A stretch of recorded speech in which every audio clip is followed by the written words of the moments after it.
Yes, yes. And you know, Senator Sessions, this is one of the most galling aspects of this entire debate and of what we've had today, is that as this amendment has been being crafted behind closed doors in secret, we've had dozens and dozens of amendments that are written, that have been filed, that have been prepared, some of which are now pending before the Senate.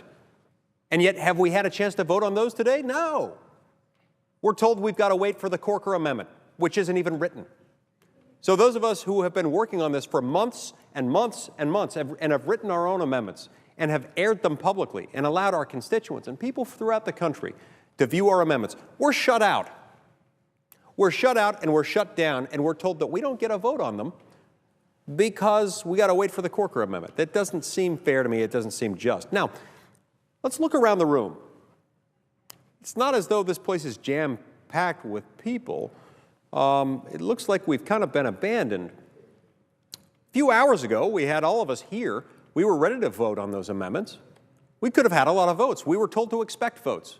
I was hoping to have votes on mine. I had a very important amendment that I wanted to get a vote on. It was a vote on an amendment to make sure that the 40% of the border that is owned by the federal government could be accessed by our own Border Patrol agents so that they can do their jobs. You referred earlier to a problem that we've had with our law enforcement personnel being told they can't do their jobs. Well, this is one of those many instances where they can't. You know, 40% of our border is owned by the federal government. I'm sympathetic to this because 2/3 of the land in my state is owned by the federal government, and it's terrible because we can't access most of that land.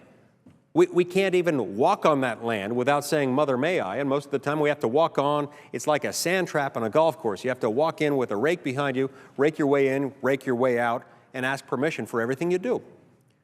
The border is kind of the same way. The federally owned areas of the border, we've got huge stretches of the border, 40% of it where they can't enforce the law because it's owned by the federal government and there are environmental laws that prohibit these Border Patrol agents from doing their jobs. Now, it'd be one thing if that actually protected the environment, but it doesn't. Because what happens is it's those same areas, those same environmentally sensitive, federally owned areas that illegal immigrants most prefer when they choose to cross into this country. So what do we have? Well, we've got a long trail of litter and environmental destruction in the areas where they cross through illegally. This is just one of many amendments that have been filed that are already written that we could have and should have been voting on, and we haven't been.